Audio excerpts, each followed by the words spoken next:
छोट्या मोठ्या निवडणुकीमध्ये आपल्या पक्षाला आणि आपल्या विचाराला बळकट करतात। आमची किंमत जिल्ह्याला कधी आम्ही तालुक्यात काय परफॉर्मन्स दिला तर जिल्ह्यात किंमत नाही तर 100 जण दादाच्या मागे रोज असतात। त्या 100 मध्ये वैभव पाटील कधी जिल्हा परिषद पंचायत समितीचं खातं उघडून दिलं तर त्यामुळे मी तुम्हाला जबाबदारी सांगतो, जे तुम्ही अपेक्षा करता पक्षाकडून, जे अपेक्षा नेत्यांच्याकडून करता, त्या अपेक्षा पूर्ण करायच्या असतील तर नेत्यांना सुद्धा आपल्याला या निवडणुकीच्या निमित्तानं परफॉर्मन्स दाखवावा लागेल।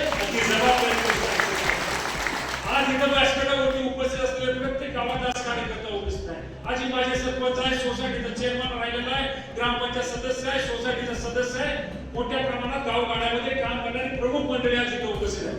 तुम्ही सगळ्यांनी ठरवलं तर आज मी सांगतो की 100% आरसा किंवा या दोन्ही गणातले आणि जिल्हा परिषद भालवणीचा जो आपला उमेदवार आहे जिल्हा परिषद सदस्य झाल्याशिवाय राहणार नाही की आज मी फक्त आपल्याला पुढचे 2-3 दिवस काम करायचं। आपल्याला हे दावे सगळे बाजूला ठेवायचे, नवीन येणाऱ्यांना सांगून घ्यायचं आहे, जुन्यांनी मन मोठं करायचं आहे आणि जास्तीत जास्त पद्धतीने लोकांच्या जाऊन आपली भूमिका मांडून जास्तीत जास्त मतदान कसं कमवलं होईल या दृष्टिकोनात आपल्याला काम करायचं आहे।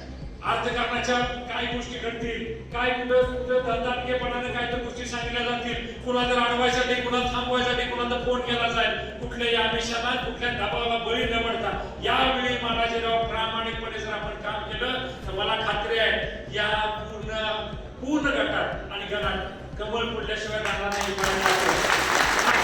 रेकॉर्ड आहे की अगदी नेक टू नेक लढत आहे, म्हणजे अगदी 50-50% लढत होऊन थांबले।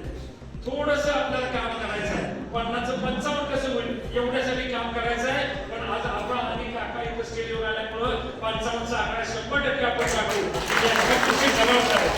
तुम्ही आजपर्यंत